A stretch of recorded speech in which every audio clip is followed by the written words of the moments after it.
Hey, this is Warren Redlick. I'm here with Bradford Ferguson of Halter Ferguson Financial. Bradford and I were shared a stage together. Bradford represented the Bulls along with a few others, and I represented the Hyper Bulls along with one or two others.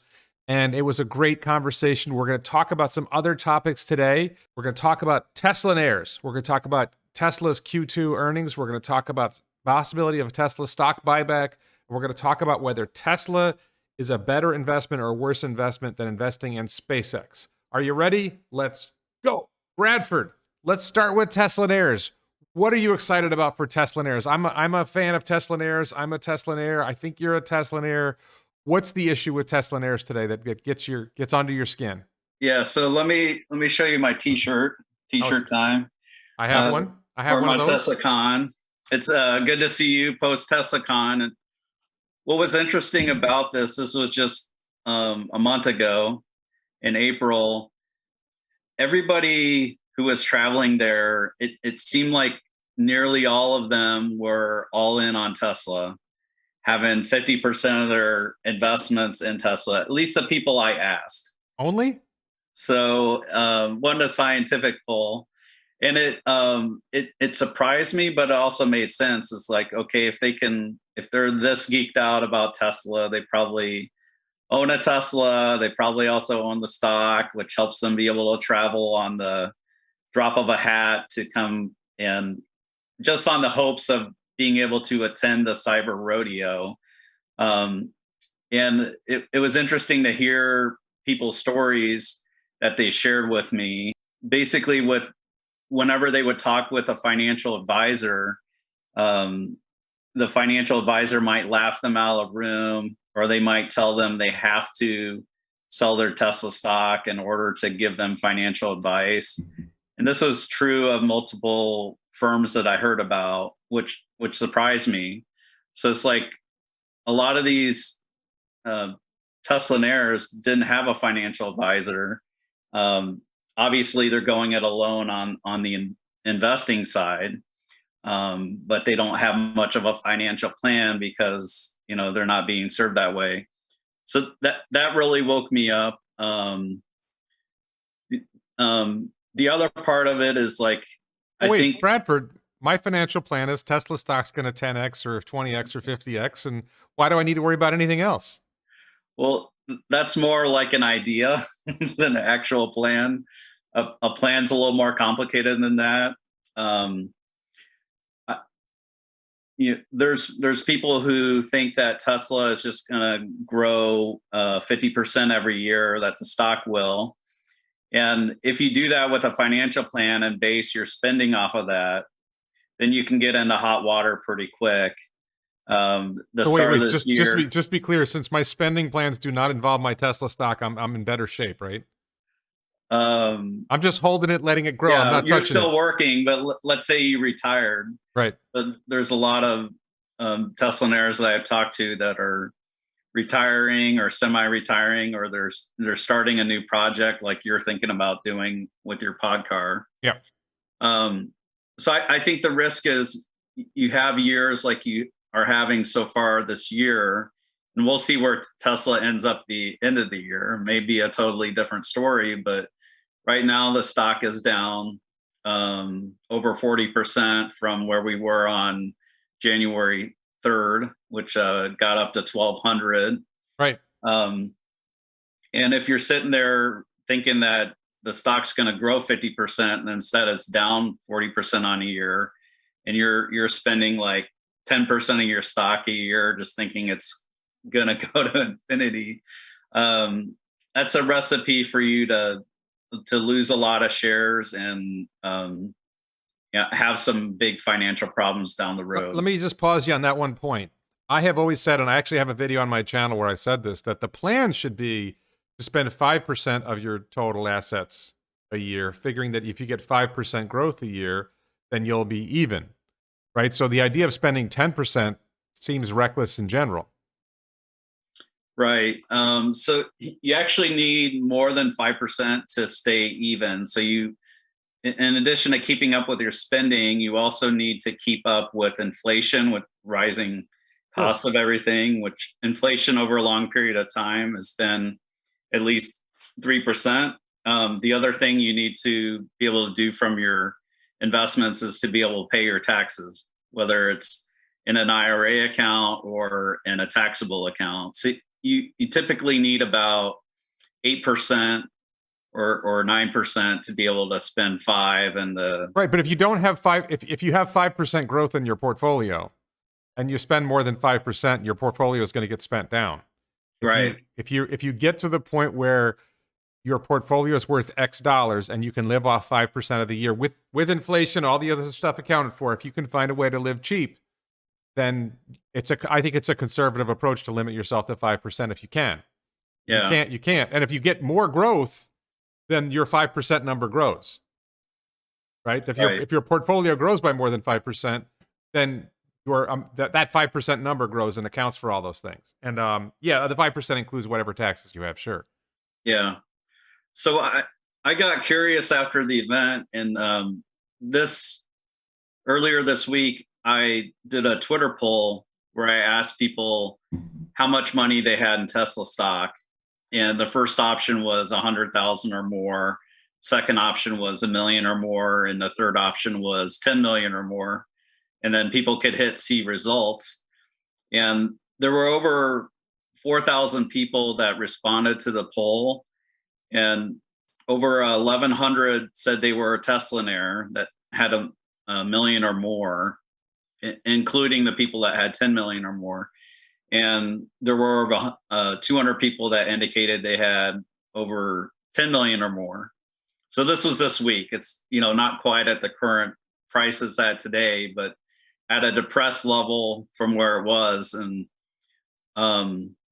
what's interesting to me is I think this Teslanaire community is that there's over 10,000 people. This is just me guessing. So there's people who are really fired up on Twitter about Tesla. There's tons of people on Facebook about Tesla that aren't even on Twitter at all. And people who aren't on social media at all either, and don't engage with that. So I just think about this, and the debate we had got me thinking about the growth that Tesla can have over the years. So in the debate, we were talking about where Tesla could get in 10 years, yeah. or maybe 10 years after that. And one thing you've said is that you think Tesla could grow to $10,000 or more. Yeah, that's my bear case. Yeah, $10,000. Yeah, okay. Yeah, and maybe if they solve Tesla bot, there are many bulls who have said they feel that Tesla stock can get to 100,000 or more. I'm one of them. Yeah. Okay. Now I'm a financial advisor, but this is not financial advice. I'm not recommending anyone buy or sell Tesla. Owning Tesla can be very hard. It's very volatile. It's in the media constantly, constantly attacked, and even people around you are telling you that you're doing it wrong. Even though when we look at people like Warren Buffett or Bill Gates or Zuckerberg or Bezos, like they got that way by being undiversified. Now, I'm not saying that's the path for other people, but there's tremendous risk in there. There's entrepreneurs who have failed and lost everything, but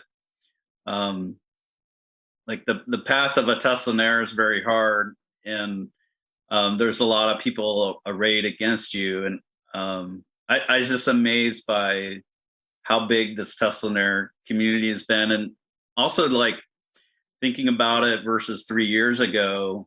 There was a famous day when Adam Jonas releases $10 a bear case price target on Tesla, which would be $2 split adjusted. Right. And the stock got down to something like $35.70 split adjusted. So $35.70. Yeah. And so if someone put in 50,000 on that day at that price, now there probably weren't that many shares that traded at that price, but basically they would have $1 million a day. It'd be a 20x. Right. And I'm not here to say it's easy or to recommend it, but I'm just amazed by, you know, the journey to get here and how volatile Tesla was, and Yeah, I the just the one thing pandemic and everything. one thing you said, that it's hard to be a Teslanaire, or I would say, or to be a Tesla investor. And I think it's hard if you have a short-term perspective, or if it's hard if you're sensitive to the news. If you're a Mm, long-term investor and you're thinking, I'm not planning on selling these shares until 2030, then the momentary ups and downs of the stock, and if you understand that's volatile, then the momentary ups and downs of the stock, like, look, I'm almost all in on Tesla, other than equity in a house and a couple other tiny investments. I'm pretty much all in. I'm not 50%. I'm like 98, 99% Tesla, excluding home equity, right? And a couple other things. And I'm not bothered at all. I'm looking through the couch cushion, seeing if I have enough to buy another share of Tesla. mm, But I think it's a bargain at $1,200 a share. So if you can pick it up at $700 or $600 a share, God bless you, take it. But again, not financial advice, so on and so forth. But the idea that it's hard, I mean, the hard thing is, I would say for me, is less about the ups and downs of the stock, as I'm passionate about the company. I'm passionate about what Elon is doing. And it's hard for me to watch the news when he gets attacked and when Tesla gets attacked. But I don't think we want to get into that. Just to say that to me personally is harder than, oh, the stock's up today, oh, the stock's down today. I just don't watch it. yeah, we don't have to get into it a ton, but I think the expectation is that there be a lack of what I'd call justice in the media, just unfair attacks and unfair treatment by various analysts, whether it's the Wall Street analysts who are looking at the stock, or the credit rating agencies, or the Yeah. ESG people. I- if you're in this boat, then basically you have to put up with that, and I don't think it'll ever end. That's just my opinion. I think it might. I think it could end in somewhere in the next 5 years. But let me just really quickly. You're getting that light in the picture, by the way. Okay, sorry. Just really quickly, I just want to say, for people who don't get the bull case for Tesla, I'm going to do the baby bull case for Tesla. It's really, really simple. If you look at 2021, Tesla delivered 936,000 cars from 1.5 factories. From the Fremont factory, which was mostly operational for most of the year, and from the Shanghai Gigafactory, which was ramping. So if you figure one Fremont plus half a Shanghai, that's what delivered 936,000 vehicles in 2021. And now you look forward to not 2022, because you got all these bumps in the road with Shanghai lockdowns and everything, but you look at 2023. And assuming the world does not continue in absolute chaos in 2023, which might be a big assumption, what are we going to have in 2023? We're going to have 5 factories. We're going to go from 1.5 factories to 5 factories. And that 4 newer factories are more efficient and more productive than the first factory.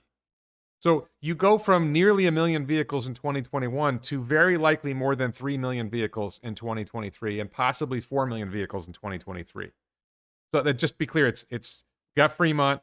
Shanghai will be fully ramped. There's another Shanghai coming that by the end of 2023 will be fully ramped. And there's Giga Berlin and there's Giga Texas, which will be fully ramped for most of 2023. So, and then you get to 2024 and you've got robotaxi factories being built in 2023 that will be even more efficient and more productive than the current generation of factory. And you just see that growth path and you say, well, where is this going? Well, it's going very, very fast growth. And not only that, but the profitability is increasing. So the deliveries are increasing 60, 80% a year. The profits are increasing way more than 100% a year. So that's where this is going. I just wanted to make that Profits case. this year may triple. Right. I'm not sure if they triple, if they grow over 100% next year. I'm not quite with you on the 3 million next year. I'm more like around 2.3 or something like that. Well, wait a minute. I don't want to get into it though. Like, okay. So let's get back to Teslanaires. So, but like the other part about Teslanaire is that there's 10,000, and if you think about eventually maybe the stock 10x's from here, or even 100x's from here, there's just going to be a tremendous impact on the world that Teslanaires are going to make. if they can see it, if they can see it through, and they're gonna give tremendous amount of money to their families and their communities, and um, they'll build new companies, all that, and it's going to be a legacy that's going to be felt. This is my opinion. Um, it'll be a legacy that's going to be felt for many generations to come. Yeah, no, I would go along with that, and I would say what I'm trying to do with my podcast startup, and I'm hoping other people will do something similar, is I'm trying to identify what are sort of some of the basic principles that Elon follows in creating companies. And I'm not going to be Elon, right? I can't be Elon. I can't work 18 hours a day. I don't have his genius engineering skills and all the other stuff that he has. But if I can be 1/100th of an Elon, right? I don't need to be a tenth of an Elon. If I can be 1/100th of an Elon and I can create something meaningful with that, and if 1,000 of us do the same, right? If 1,000 people do 1/100th of an Elon, then we've created 10 Elons. And I'm a big passionate Elon fan. I think Elon's doing wonderful things for the world. So let's see what others start. And it's really less about giving money away and more about investing your money and your time and your effort into an enterprise that makes the world a better place. That provides, something to customers, creates jobs and all that, but ultimately innovating in a way that makes the world a better place. And that's something that I think not every Teslanaire can do it. But you can invest, if you are a Teslanaire and you're looking for where to invest your money, look for companies that are trying to do something like what Elon is doing. I would say Beyond Meat is a good example, or Arcimoto, even though I think Arcimoto has got its struggles right now. If you look at Beyond Meat, you look at Arcimoto, well, these guys are trying to change the world in similar ways. And it doesn't have to be those, but I'm just saying, and you can look for startups. You can look for companies that aren't public companies yet and say, all right, what's going on in my community? Who's trying to do something really innovative that'll make my community better or make the world better? And all right, sink 10,000 into that, sink 100,000 into that. If you've got, $10 million, you can afford to pop $100,000 into something risky, right? If you believe in the mission, you believe in the people. Yep, exactly. Yeah. So, and this is all thanks to Elon and the team at Tesla. Not only is Elon becoming wealthy, but he's creating a tremendous amount of wealth. And if it continues, it's just going to be staggering. It's a little bit like the PayPal mafia or the Microsoft millionaires, that you have this company that's tremendously successful, and there are employees in the company in particular, and early investors in the company in particular, who all of a sudden have fabulous wealth. And the PayPal mafia, that's Peter Thiel and others, they went on to create a whole bunch of other companies. And that's changing the world. And you've seen it with SpaceX. I mean, the Boring Company is really a SpaceX spinoff with Steve Davis. And there's some other SpaceX engineers that are creating a rail company. I don't know if you've seen that one. I can't remember the name of it off the top of my head. But I think you're going to see these spinoffs from employees who have the talent and the skills, and they see how Elon does things and how Elon's companies succeed. And they say, okay, let's apply this to this other startup. And I think you're going to see a lot of that. Yeah. So let's talk a little bit about the upcoming second quarter for Tesla. Sure. What do you think's coming? Well, what we know is that the factory in Shanghai was shut down for a number of days in April. It started at the very end of March, and I think they started to get back to work sometime in mid-April, maybe as April 18th. And they still haven't yet gotten back to full production. Right. So the background there is that China had some public health issues, without being more specific, and those public health issues led to a lot of the Chinese government shutting down a lot of activity in Shanghai, and that made it difficult or impossible to operate the factory. Yep. And also affecting the supply chain, not just for Tesla, but for other companies. Yeah. And Wall Street knows about this. A lot of the knowledgeable Tesla bulls know about this. But one concern I have, this is very short term. So we've been talking about long term. So we're shifting to short term, is that the media is going to say the growth story for Tesla's over because they've had this very large hiccup. The busted growth story in China. And people will actually start to listen to people who talk about busted growth stories with Tesla. and the media isn't going to provide ample context, in my opinion. Um, so yeah, I don't know if we're at a low today for the quarter or the year. I don't know if it goes lower after production and deliveries or after the earnings report. But my sense is that the media is going to harp on this. But keep in mind, we're not going to hear these numbers until like third week of July, right? We'll get the production and delivery numbers around July 2nd. Yeah. And it tends to be in the morning of that day. But yeah, the earnings numbers will be between the 20th and the 27th, typically of the first month of the next quarter. Right. Yeah. So that's coming down the road. I think, me looking at the Berlin and Austin factory, I don't think they are producing at a level that's as beefy as Shanghai has so far. Oh, no. So Shanghai, in both of their ramps, I think, at least for Model 3, in the first month, they made 4,000 cars. So roughly 133 cars a day. And then in that second month, they made, I believe it was 6,000 or 7,000 cars. So 200 a day. And as far as I'm aware, Austin and Berlin are not at 200 cars a day. So they're a bit slow. I don't know about Berlin. I've heard that Berlin is delivering. I don't think Texas is even delivering. Yeah, it's hard to tell because they're delivering a lot to employees, and there's been some rumors that they are switching some orders. So if people are waiting on a Model Y, long range or performance, then Tesla's going to them and saying, "Hey, would you like this this other Model Y that we've all been speculating about?" So it's hard to tell what's going on. So I don't expect that Fremont and Berlin and Austin are going to make up the difference in Shanghai. Well, we're only in mid-May. And so we have another month to go. We have the rest of May to go, and we have June to go. So there is some hope that we're going to see some significant output from Berlin and Texas. We just don't know. I've talked to Europeans who said Berlin is delivering. So, Berlin is into its ramp, and it's going to, it's not going to hit its stride on the ramp for several months, but I think you're right. It's not going to match Shanghai. Mm-hmm. So I'm curious to see what happens the next few quarters from Austin and Berlin. What Tesla management has said is they expected those ramps to be similar to Shanghai, but I'm not seeing it yet, but that doesn't mean it couldn't happen. No, but I think what we're looking at is Q4.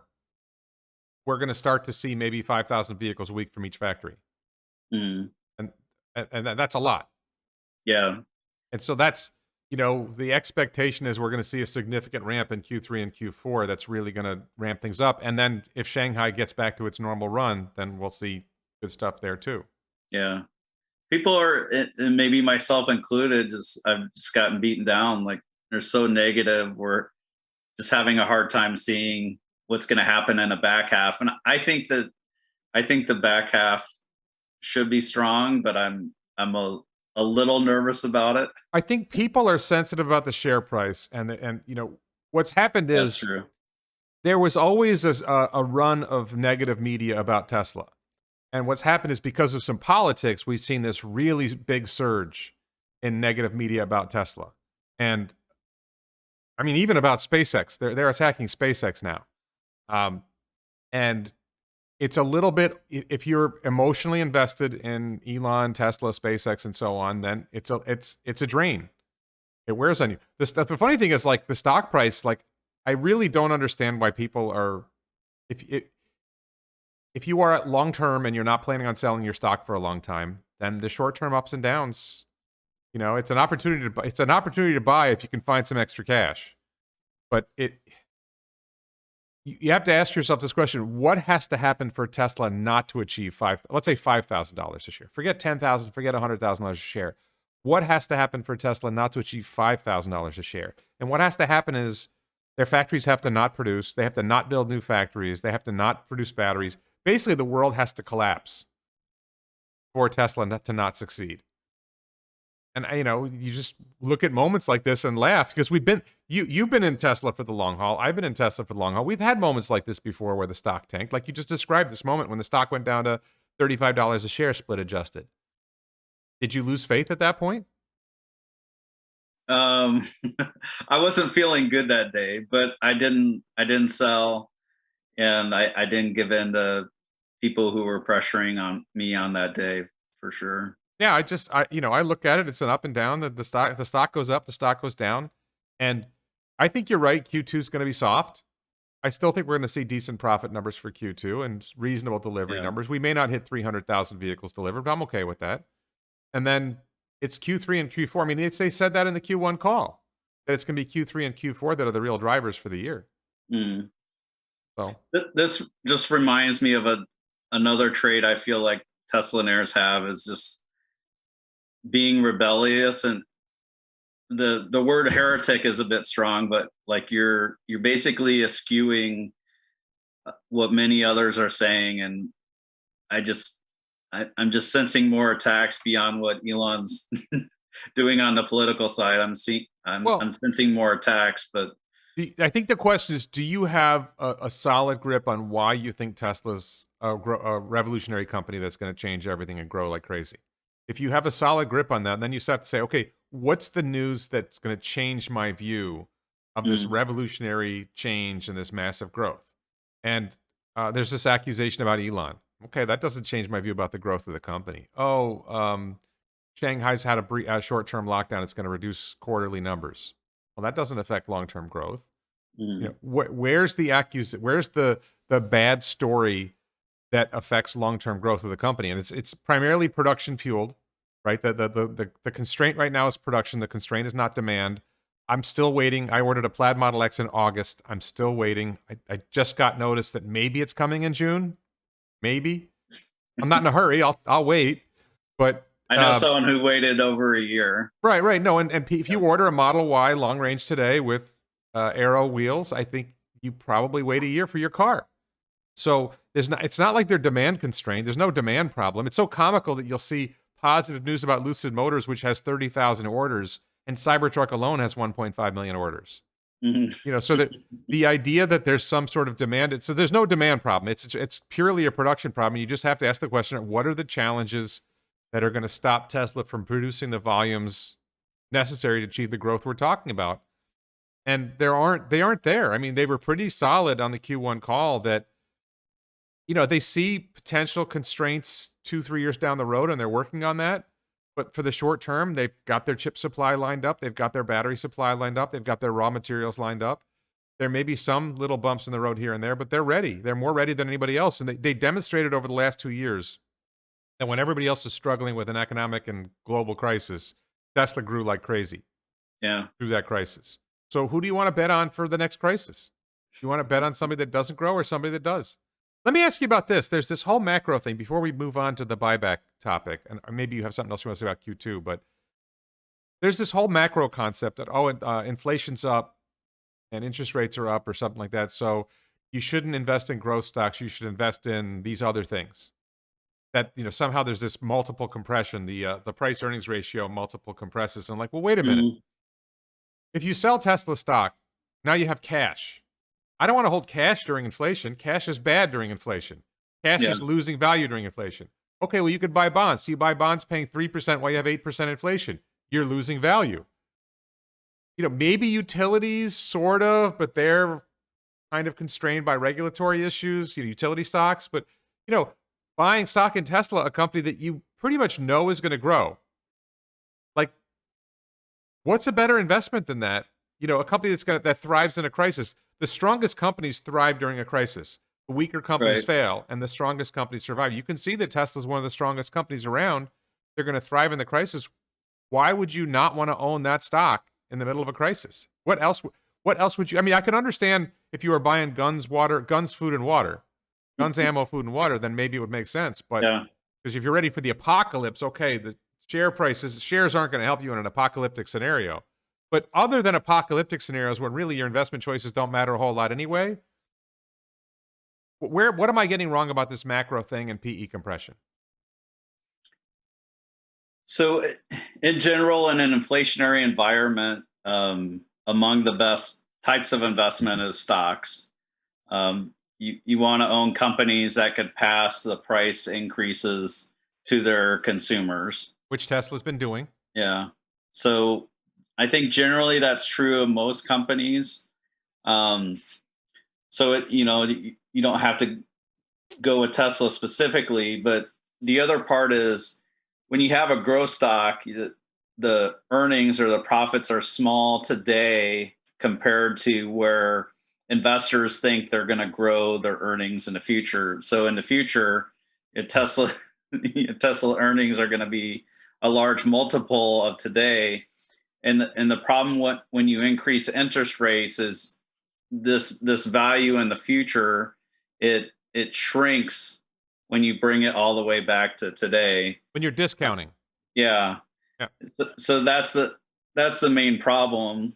The other part is, like, let's say inflation or interest rates are 5%, then versus when they are 2.5%, then you almost need to earn twice as much to be as happy about it. Right. So that's the basic rub, and I think the market's just really struggling to value stocks in general, because they're wondering where are interest rates going to end up. But I think in general, beyond the crisis that has happened all around the world, I think these things work through the system, and eventually inflation's going to come down, and the supply chain issues are going to come down. California, the containers are coming through the port. They stopped talking about it. So goods and cargoes are flowing now. We're just not hearing about it as much. Well, maybe that's the real reason for the Shanghai lockdowns, was so they could get their port running smoothly. Maybe. And part of the reason stocks are down this week is several retailers were reporting, and consumers have what they need. They haven't been spending as much, and retailers have more than they need in most areas. The inventories are high. So I think these things that should adjust back. Yeah. Okay. And any other thoughts on Q2 before we talk about the buyback? Let's talk buyback. Yeah. So I can't remember who it was that first floated the idea. I know Gary Black was talking about it, but I think he was quoting somebody else. There's this suggestion Leo Kogwan. Oh, Leo Kogwan, right? The third largest individual investor in Tesla. There's also an account called Confidential. Right. So that Leo. And the story is that Tesla has something like $18 billion in cash, and they have a lot of positive free cash flow, maybe $10 billion this year or the rest of this year. So they could put $15 billion, let's say, into a stock buyback, which means the company buys stock back from individual investors. And then they still would have a big cash pile at the end of the year because they have all this money coming in from free cash flow. And I think the sense is that they don't have something else to do with that cash, which I'm not sure is true. But if they just hold cash, that especially in an inflationary environment, holding cash isn't good. So buy back stock. What's your take on this? So my take is I tend to agree. It seems like the gigafactories that Tesla are making, they're able to recoup that investment at worst in the second year, to fully recoup it. Right. I've done some napkin math, not quite mathawana, but napkin math estimates of what they earn on a invested capital on a gigafactory. And nearly every time I do it, their gross profit is on that new factory is over 100% of what they spent on it. So right. Even though in the first year of operation, in the first full 12 months of being fully ramped, yeah, okay, sure. So you might have a little slippage in the first 12 months, but beyond that, so Giga Berlin didn't cost 5.5 billion. And if you look at the gross profit they can do if they're fully ramped, making Model Ys at $50,000 a car and 30% profit margin, Yeah. They in that case they would make 7.5 billion per year in gross profit from that factory. And that's $50,000 is well below the price of a Model Y.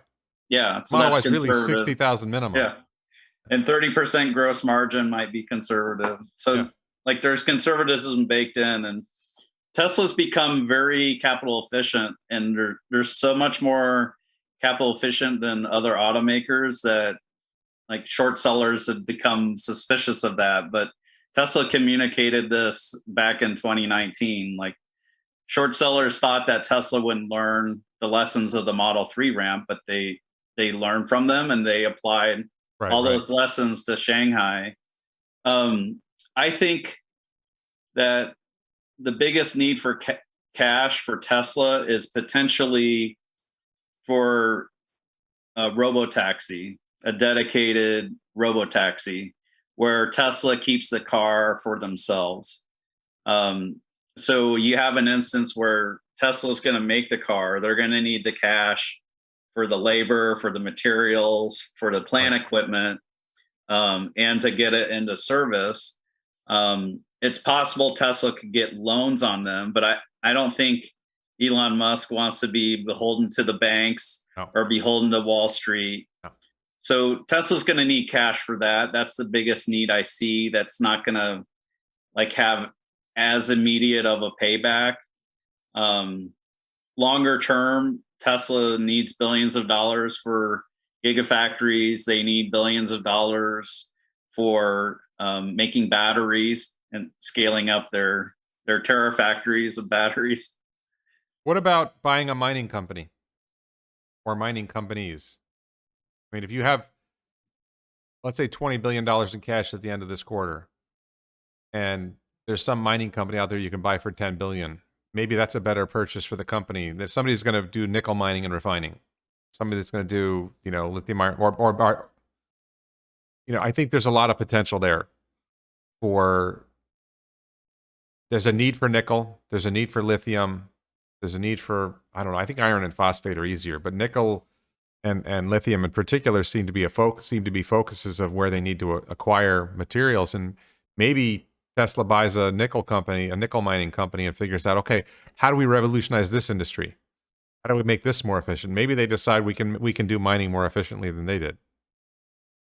And that would make a lot of sense. To me, that makes more sense than a stock buyback. I'm not objecting to the stock buyback, just to be clear. I don't think it's a good decision. I don't fully understand why stock buybacks make sense for investors. I think that just the reason why companies do it is they're basically retiring shares, and sometimes they're retiring the shares at about the same rate they're issuing them as employee incentive. So you're canceling out that dilution, and then the profits of the company accrue to a smaller number. Yeah, and I get it, but it's really just an accounting game. It doesn't change what the company does at its core. Right.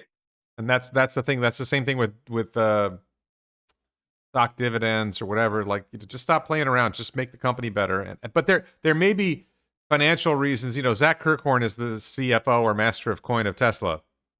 I kind of have faith in him that he'll make the right call in conjunction with Elon and the team. Mm. That if they decide to do a stock buyback, they'll have a good reason for doing it. Yeah, there's 5 uses of cash. You mentioned a few of them. So mergers and acquisitions. So if they were to buy a mining company, internal growth. So Tesla's pretty busy with that, and I don't know if they can spend it fast enough. I think that's the concern with investors. That's a common criticism. They can't spend it fast enough. Then there's there's buyback, then there's dividend, and then the fifth one is leaving it in cash. Yeah. Okay. Well, I mean, if you're holding it in cash to be ready to do an acquisition, that's not crazy, as long as you don't hold it too long. Yeah. Elon on his call, he was talking about how profitable he thought lithium mining was. So Didn't he say it was like 10x the cost of doing the mining? yeah, I don't know about his math, but maybe they get into some mining. I think, Tesla, when they have done vertical integration, what their focus is getting rid of constraints. So if you look at a company like Piedmont Lithium, they made the deal with Piedmont a couple of years ago, and I don't think Piedmont is producing yet, and I'm not sure they started the mine, what kind of progress they're making. So Tesla may get frustrated at some of these things and decide to take it on their back Yeah. and do it themselves. Yeah. Well, I mean, I think it does make sense. The thing I don't like about Tesla getting into mining is mining historically has not been a high margin business. You get to a Yeah. certain point where it becomes a commodity and then the margins are low. So right now the margins are high and it looks promising, but the markets will catch up to that. If you're making 10x your cost on selling lithium to manufacturers, then there's a big incentive to expand your lithium output. And you can see on the horizon that there's going to be a lot more batteries. So there's going to be a demand for those lithium, that lithium. So it makes sense for them to invest unless there's constraints on investing that we don't see. Government regulations make it hard to invest in things. Yeah. All right. Let's talk a little bit about Tesla versus SpaceX then. Yes, you brought this up. So now we can buy Tesla on the stock market. We can't buy SpaceX directly. How would someone buy SpaceX stock? Okay. I mean, is it shares post? Is it equities in? Or is there something else? This is not financial advice. So there are different groups that are trying to buy SpaceX shares. One of those groups is First Principles Group. Yeah, I'm on that email list. There's another company called Principal Pre-IPO. It is in general, it's a very sketchy process because in the end, if you send them, whatever money you commit to, you don't have a statement that says you own X number of shares of SpaceX. Right. So it's a bit unnerving. No, you own shares in a fund that owns shares in SpaceX. Let me just detail, because I've been down this path. Yeah. Okay? I looked on Equities and I looked on Shares Post. These are websites where you can look for privately held company stock.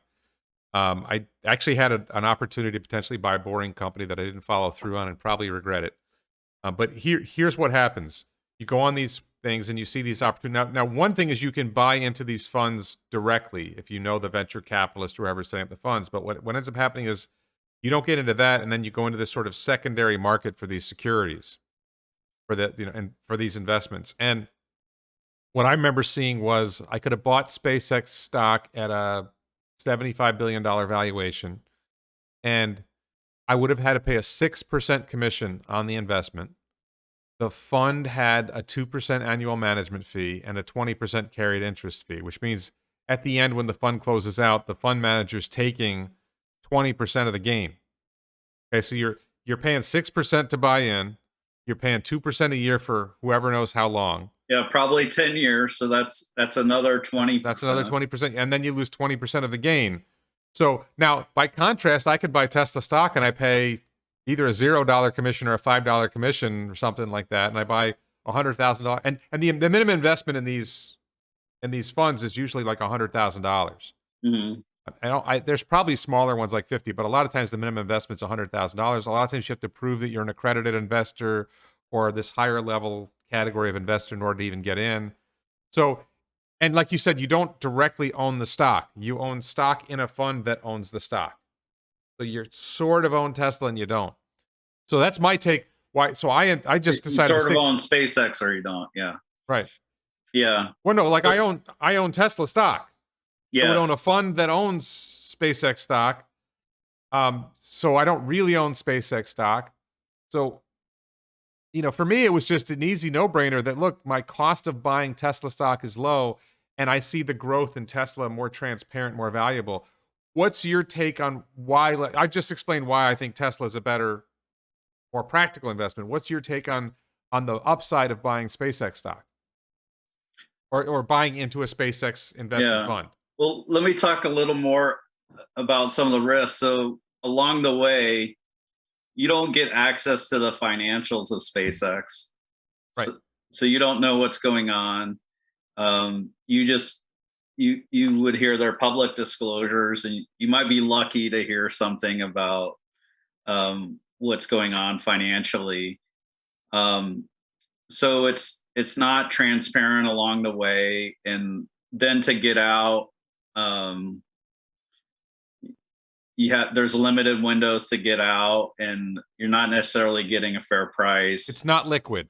Yeah, and we talked about these different marketplaces, and some of them can be really boiler room-esque. So it could be high pressure where they say, well, we got these shares, but we need your money tomorrow. Yeah, you got to wire us money by 3:00 tomorrow. Now. And then it gets very slimy and high pressure. So that kind of experience is tough. I thought you might take more of the SpaceX side, so I'll take the SpaceX side.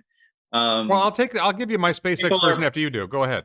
Yeah, people are excited about Starlink. That's the thing that's more in front of us, of creating a global telecom provider. The valuation of that, it would probably be higher than where it is today once it's successful. People are waiting on the Super Heavy plus Starship. That's going to revolutionize space. It should make SpaceX into a global logistics company where they can just deliver goods anywhere. Maybe even like delivering military equipment for the U.S. military. Right. You could probably even send a tank or two, a literal, shooting tank. Yeah, people are probably 150 tons. Yeah. What's that? I think it's 150 ton capacity. I don't know if the tank would fit in 9 meter wide. Probably. Yeah. Yeah. I think they would. I think they're less than 9 meters wide. There are some rare elements on the moon. So people also talk about mining. So there's helium-3, which may be useful if nuclear fusion could ever work. I don't know what else is on the moon. People talk about asteroid mining space and bringing materials back to Earth. And I made a video. I don't buy that theory, but yeah, I did the math. That doesn't really work. The asteroid mining it seems so far away. So as I understand, there's an asteroid belt that largely rotates around the sun, but it's moving at a fast rate. So it's between Mars and Jupiter, and there's this one particular asteroid that people focus on. I think its name is Psyche, and that particular asteroid is very metallic, and the perception is that there's a lot of very valuable metals that you could mine from this asteroid and bring back. But here's the thing that people miss. Starship has a payload capacity of 100 tons, right? Going to low Earth orbit, maybe 150 tons going. So how much material are you going to get into Starship to bring back? Like there's a limit to how much you're going to be able to bring back on these missions. And then what are you going to shape it into the form of a meteor and throw it into the Earth's atmosphere and hope it lands in an ocean and then go pick it up from there? Or you're going to land it on Starship. It turns out that side of it, the cost of going to space to get these materials versus it's all here on Earth. The vast majority of whatever we're talking about is here on Earth. It's going to be cheaper to get it on Earth than it is in space. But let me just take my take on valuing SpaceX, okay? I don't know, unless I cut you off and you had more you wanted to say. Go ahead. Okay, so Starlink, I think, is going to be at least a $1 trillion company, market cap. Right, so you buy in now at SpaceX. I think the latest valuation is maybe $125 billion. There's some news that there's just been some transactions going on and it's being valued at, correct me if I'm wrong, I thought the number I heard was 120. It's around 120, yeah. Okay, yep. So if it goes to $1 trillion, then you've got like an 8x. Right, and I think it could be even 3 trillion or 5 trillion. Starlink's value is off the charts. You're talking about potentially 300 million customers paying $1,000 a month, and you start to do that, and the cost of $1,000 a year, you mean? Sorry, $1,000 a year. Yes, 300 million customers paying $1,000 a year. Well, that's $300 billion a year in revenue, right? And the cost of once you have the satellite network launched, and let's say you've got to launch 10,000 satellites a year to maintain your network because they're only good for 5 years, and you got 50,000. I'm oversimplifying, but let's say you got 50,000 satellites in your network. The cost of launching 10,000 satellites on Starship, which is a very low cost method of delivering these payloads to orbit, it's less than $10 billion a year to run the company. So it's all profit. It's like 200. Yeah, I'm not sure how much the satellites cost. They're about $250,000 a piece. Yeah, they were $250,000 a piece, but Elon, they're going to figure out how to manufacture them at lower costs. So they're going to figure out how to manufacture them higher volume, low cost. I'd say the limiting factor is, how many people are living how close together. So it works best when your users are spread apart geographically, and limiting a certain amount per mile or per square kilometer. And even China is over 50% urban now. So, most people, I think, in the world live in an urban area. Right. But if the world is close together, but if the world is 50% urban and there's 8 billion people, that means there's 4 billion people who are potential customers for Starlink. And then you say, well, only 10% of them can afford it, and you got 400 million people. Mm-hmm. Right? And that doesn't count other business, and that doesn't count that there will be some city users.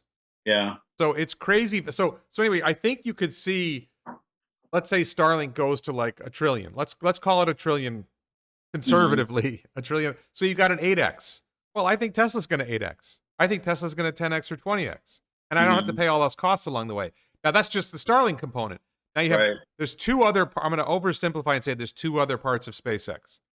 There's launch services, okay, which they dominate the global market. Starship is going to massively lower costs, and you're going to see, if you build it, they will come. We should expect there's going to be a lot more launches.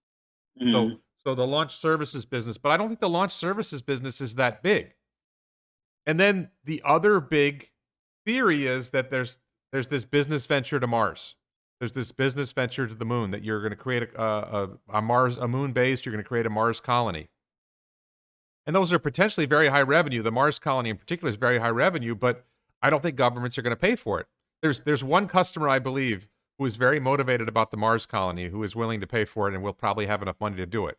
That's Elon. Right. But so the issue here is that I don't think the Mars mission will ever be sold to become a public company, because the goal is too far long term. So there's a part of SpaceX that's always going to stay private. Right. The launch services part, you get launch services down, you got everything moving smoothly. Maybe launch services, IPOs. I think with launch services, you could have some tourism, so you can have some companies that make but that's like a version of the ISS that's floating, where you can. But I don't think that has the same value as Starlink. I don't think that's $1 trillion company. Right. I could be wrong about this. Maybe I'm wrong.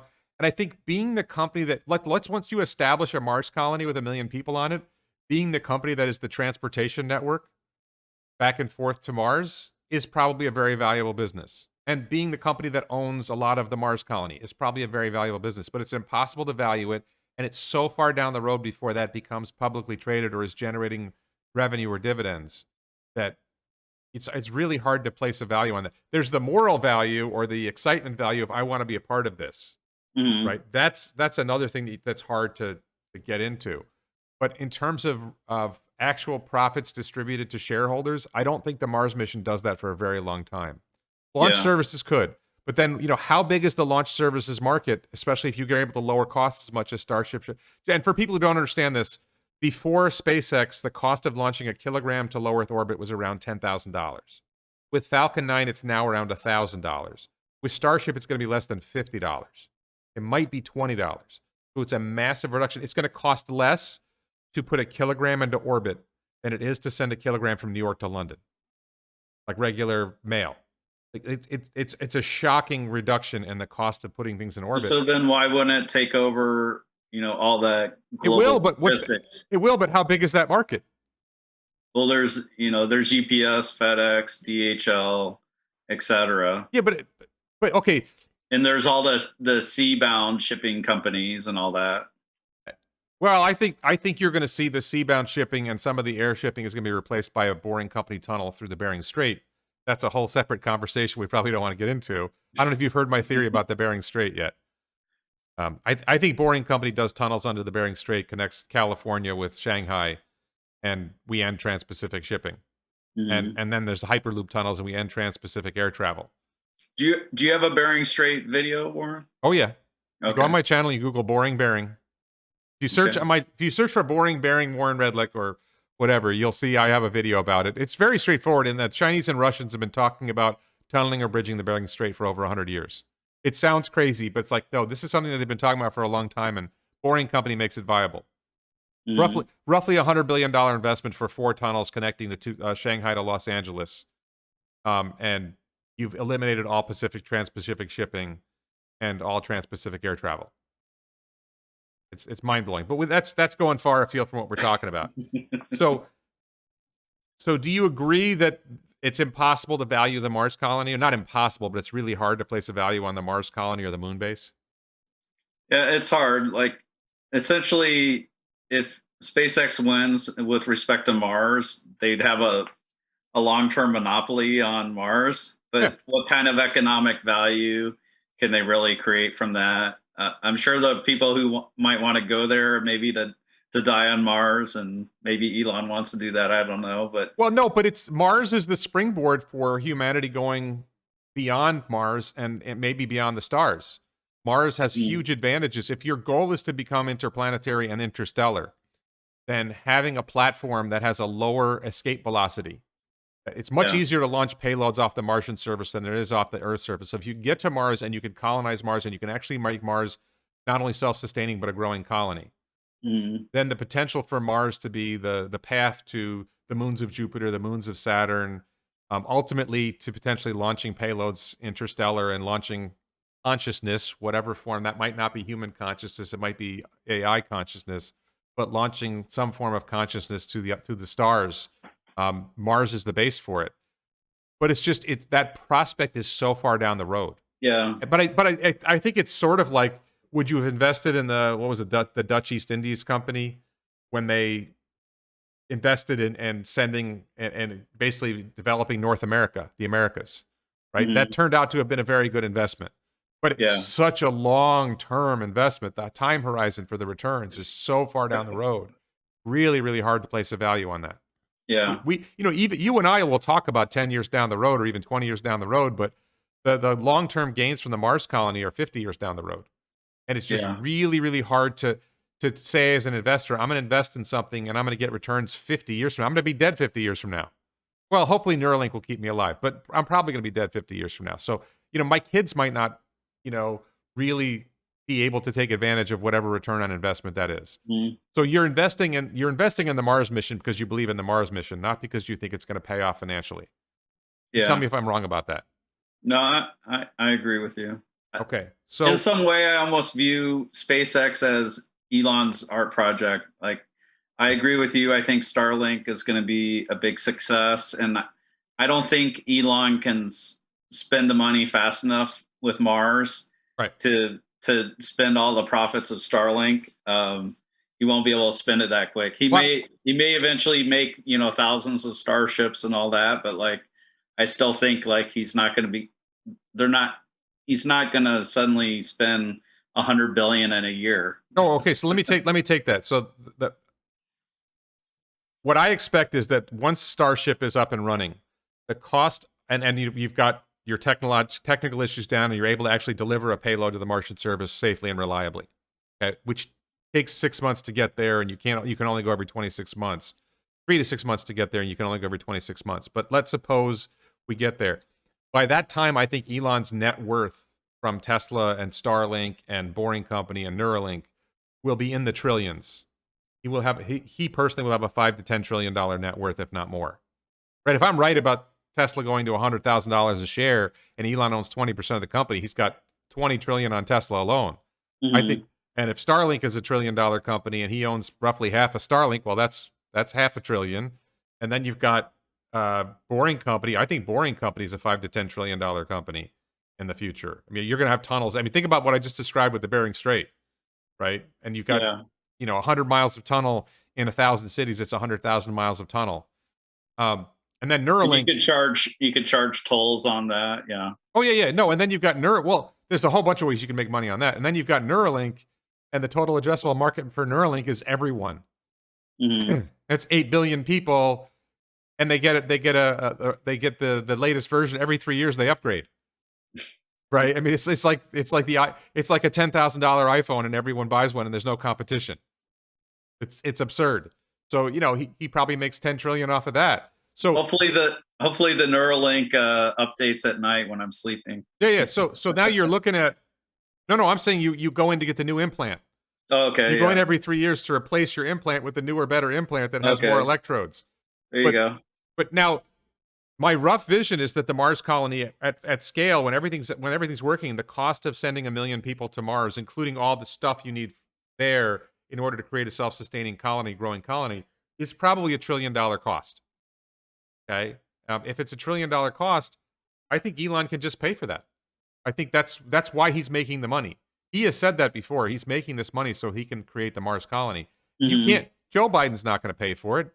Yeah. Ron DeSantis or Donald Trump isn't going to pay $1 trillion of taxpayer money for this. The Chinese government isn't going to pay for it. Elon doesn't want to submit to any rules either if he doesn't have to. So if Elon just says, screw it, I'm going to spend my own money on this, and sure, you tax me. I've got 10 trillion, tax me at 80%. I'll spend $1 trillion on the Mars colony, I have $1 trillion left over. Right? I mean, I don't see what stops. So then the question is, what's SpaceX's profit margin on the $1 trillion, right? If SpaceX gets a 10% 10% net margin on the $1 trillion, then they make $100 billion in profit. Well, spread that out over 50 years. That's not that much money, right? I mean, this money's a lot of money for you and me, but for investors, you're investing in that valuation. It's not really that big of a deal. It's you're investing in SpaceX because Starlink is the profits that reward you for investing in SpaceX. And the Mars mission is the moral victory, the dream. Let's talk about impact of Tesla versus SpaceX. Sure. Because and we'll talk about the idealized version of Tesla. So again, none of this is investing advice or projection, whatever. But just thinking about how the bulls talk about it. With Tesla, you have robotaxi, and it's electric robotaxi.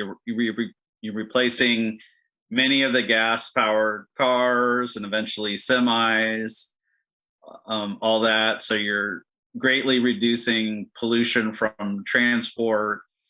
And then on top of that, you have the Tesla bot, the factory bot that solves our global labor shortage. It should greatly enhance the quality of life.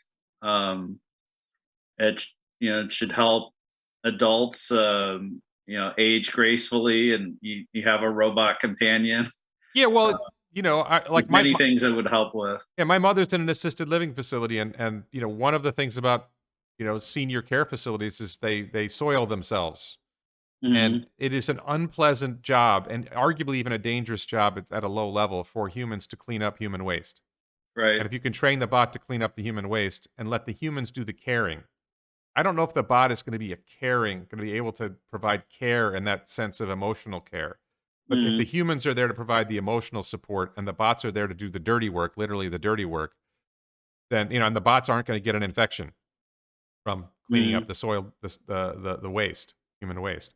So there's a lot of advantage. That's just one of many examples. The bot could also, watch the patient, make sure they're being as active as they're supposed to be, make sure they're drinking water, taking their medicine, all that. Yeah. And then on the other side, you have SpaceX, where you're providing global internet, you're educating billions, and just allowing billions to have a much better life and to know what's going on in the world around them, and be able to pass on all the knowledge that we have. I think that's a really big deal, connecting people, and then to move goods around the globe in a seamless manner. through Starship and Super Heavy. You have all the inspiration that space provides. I feel like Tesla has the bigger impact, or it's just much more easy to visualize. But my sense, like deep down, is that I think SpaceX will actually be more important long term. It's like if you're looking back 1,000 years from now, if one of the two companies is mentioned, which one do you think it is? Oh, SpaceX for sure. No, and so here's the thing: Tesla does more for people on Earth. Mhm. SpaceX extends humanity off Earth, and it's really hard to place it. So if you are one of the people who thinks, "Oh, we should stop wasting money on space and just focus on the problems here on Earth," if you're one of those people, you don't care about a Martian. Like if you're somebody who watches science fiction and likes seeing it turned into reality, if you're somebody who says, humanity's a lot better off if we're on more than one rock, Mhm. you want to preserve the light of consciousness. There's so many plus sides, and then the sense of adventure and the sense of inspiration that you get from SpaceX going out into establishing a moon base and establishing a Mars colony, going out to Europa, Callisto. There's various Ganymede. There's all these potential places for humanity to expand to, human consciousness to expand to, and that's a really exciting vision of the future. And ultimately, maybe well beyond our lifespans, humanity finding a way to extend that expansion to the stars. Which, for those who don't know, it's a very daunting task to go to Mars. It's like 3 months, 3 to 6 months minimum travel Mhm. time, and you can only go and if you make the trip, you can't come back for 30 months because it's 3 to 6 months to get there. It's 26 months there waiting for the window to return, and then it's 3 to 6 months to get back. So Mhm. it's not like a week trip. Like you go to the moon and back, that could be a week trip. But Mars is like a 2.5 year trip. That's a big trip for a lot of Yeah. people. And it's also hard for humans to be in space. Right. But hang on. But so that's a really big trip. But going to another star, that's like a lifetime or multiple lifetimes. Go to another Mhm. star. So it's just not viable. So something really radical is going to have to change. Science and technology is really going to have to advance. Getting bots to other solar systems, other star systems might be viable, but getting humans to other star systems is a real challenge. And we may get there. We may create these massive ships that provide a life, a hospitable environment, and humans go traveling. If you read the Culture series by Ian Banks, which is one of Elon's favorite series of novels, they have this sort of sense of these really large ships that have millions of people on them having a lot of fun, and the AI takes care of everything for them. Mhm. Maybe that's a way of traveling from star to star. And you might not be alive by the time you get to the next star, but your family will. So, and I, just to be clear, I think for life on Earth,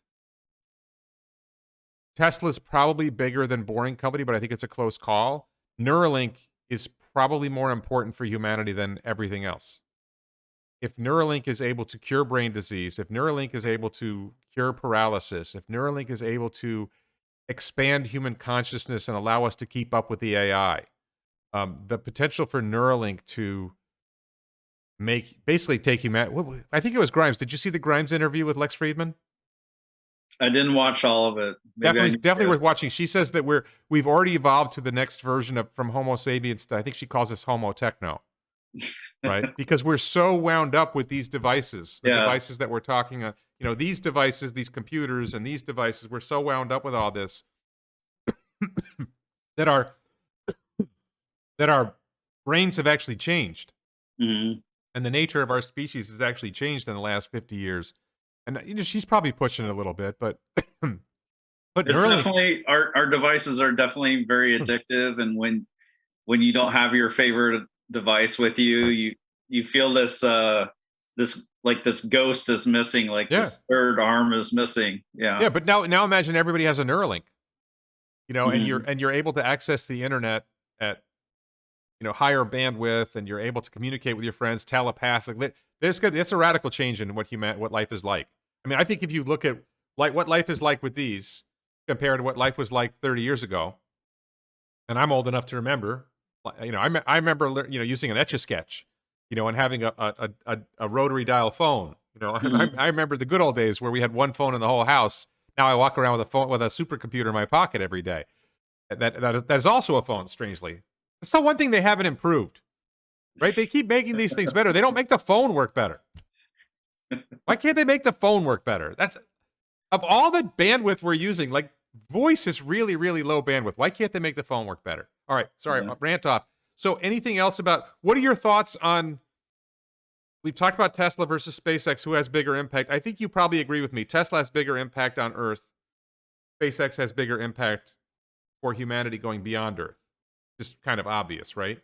Yeah. Do you see the But potential for Neuralink to change everything? yeah, I see what you're talking about. Solving pollution is really big for Tesla. They're they're gonna if you can make riding in cars fundamentally safer, you save a lot of lives annually. But eventually, people do die. I think with Neuralink, you're solving a lot of suffering. And you Um, may prolong life. yeah, and you with Neuralink, you enhance life. I think bots definitely would enhance life quite a bit. So I see the potential to be there for sure. Okay. So let me ask you one other thing, because talking about all this great future, and Elon talks about this, and I think Grimes talked about it a little bit. There's this sense of a fertility crisis that Elon talks about.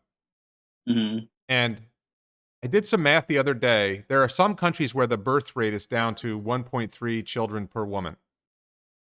And if you work the math on that, it means, let's take a country that has nearly zero net migration, right? Hmm. Basically, the number of people who leave the country is about the same as the number of people who come into the country. And then you have a birth rate of 1.3 per woman. If I did the math correctly, then in 20 generations, the population would fall 96%. I think in Wow. 10 generations, it's maybe 80 or 90%. It's a big drop. And there are countries where the fertility rate is already like 1.3. And I think we may see, and I don't, though, that may accelerate, that may decline further. The birth rate per woman might go down below 1. You know, I'm like trying to date and trying to find someone to marry and have kids with. We probably talked about that a little bit. Um, and it's just there's so many women on the dating apps who say they don't want kids, Mm. right? It's we're heading towards a world where people don't want children. And well, if we don't have children, then humanity doesn't go on, right? That's actually the greatest threat to humanity is that we just don't have enough kids, and humanity. What did Elon say? We die with a whimper, not a bang. Yeah, Yeah. I think there is a risk where in that kind of scenario you lose too many people. You lose the knowledge over time. You lose the nuclear physicists. You lose the people that make the power. You lose the engineers. You you lose too many people that know how things work, and then you're going to need to be consolidating where people live, and so you Yeah. need to plant a flag in the ground, be like, okay, everyone needs to Did you see the live movie here. Idiocracy? But Did you yeah, I see? have. Yeah. It's a really dumb movie, but it kind of makes that point. Yeah. It's yeah, I think you could lose too many people. I think that's the main risk. I, I think I believe the earth provides abundantly. I think we could tax the earth less with less pollution, that kind of thing. Maybe doing plant-based meats, things like that. But I don't think humans are a fundamental scourge on the earth or anything like that. Um, yeah, beyond losing the knowledge, I don't see the harm in a greatly reduced population. It it sounds like almost like a competitive nature. So I guess how would you respond to that? Like, let's say somehow we can keep the whole knowledge base and keep moving forward with technology, but we did shrink by 96%. Like, what would be the harm in that? Well, the harm is that in order for humanity to grow and spread throughout the galaxy, first of all, at some point, as in Elon's words, the sun's going to expand and the oceans are going to boil, and and Earth is going to become uninhabitable.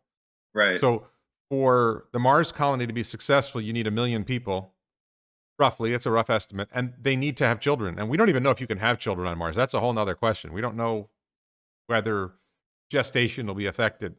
Or Mhm. fertilization and gestation, how will that work in 0.3 AGs? We don't know the answer to that. Maybe Elon already knows because he's done it. I don't know. But, or, maybe that's where he was born. So maybe he knows something we don't know. Yeah.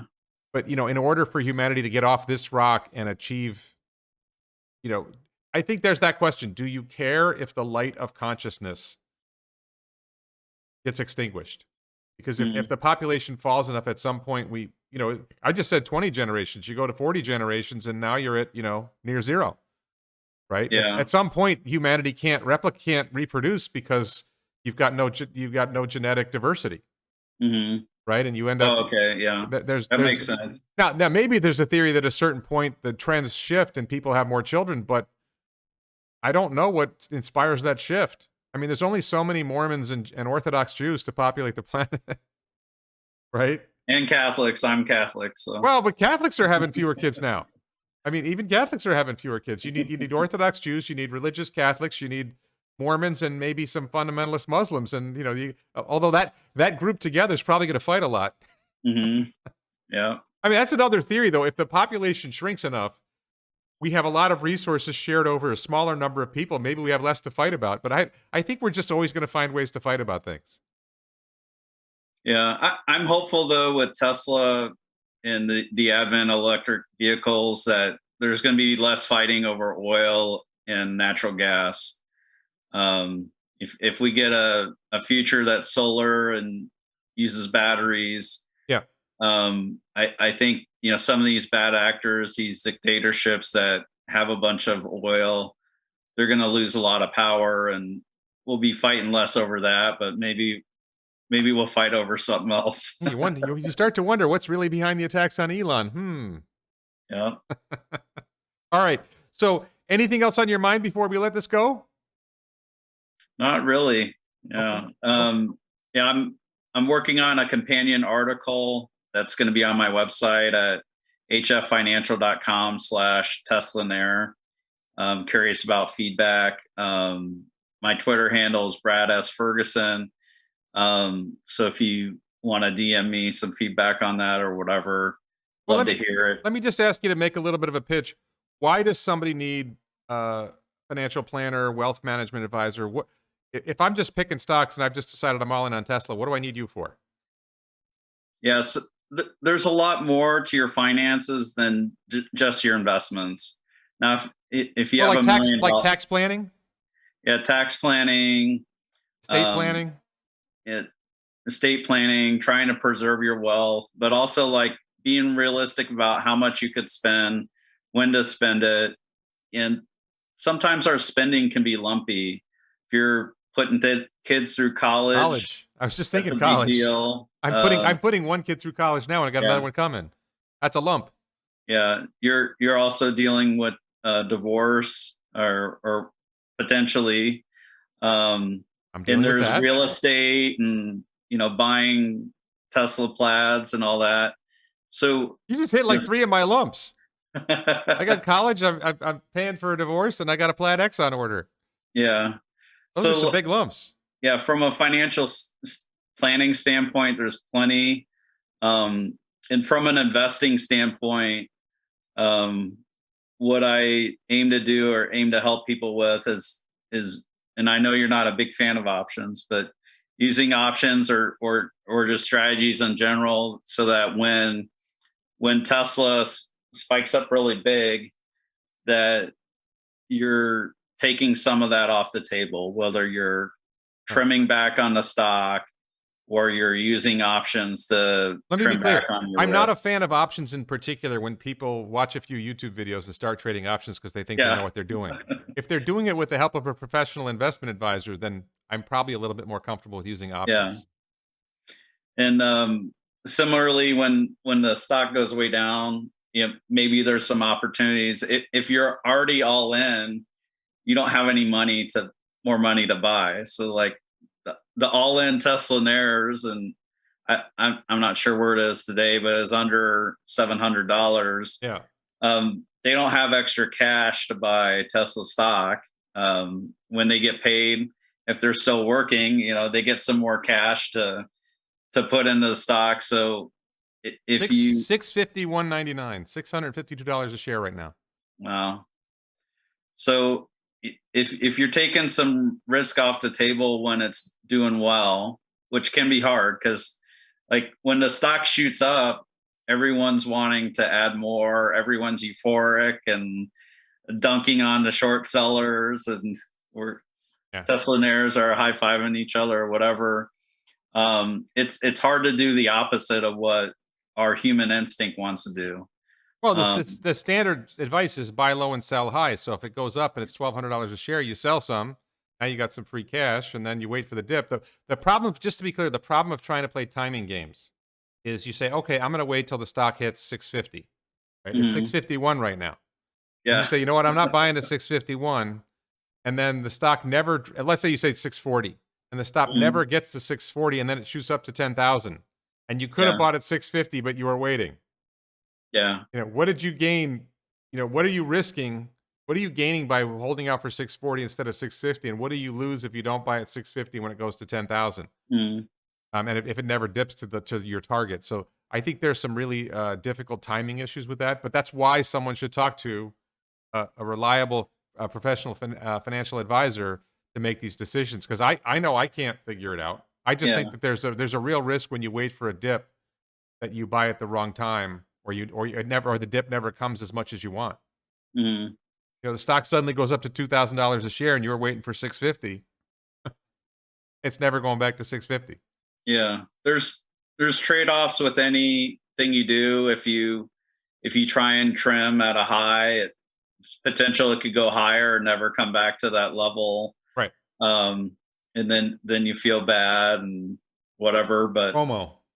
Yeah, there's a lot of emotional traps, but there's no like free strategy that prints you money. You can use options to give you some kind of income, so you don't have to sell as many shares through the years, but there's a risk to selling calls for income or other option strategies to generate income. So that's just something I help educate people on, so they know what the benefits and what the risks are. And all right.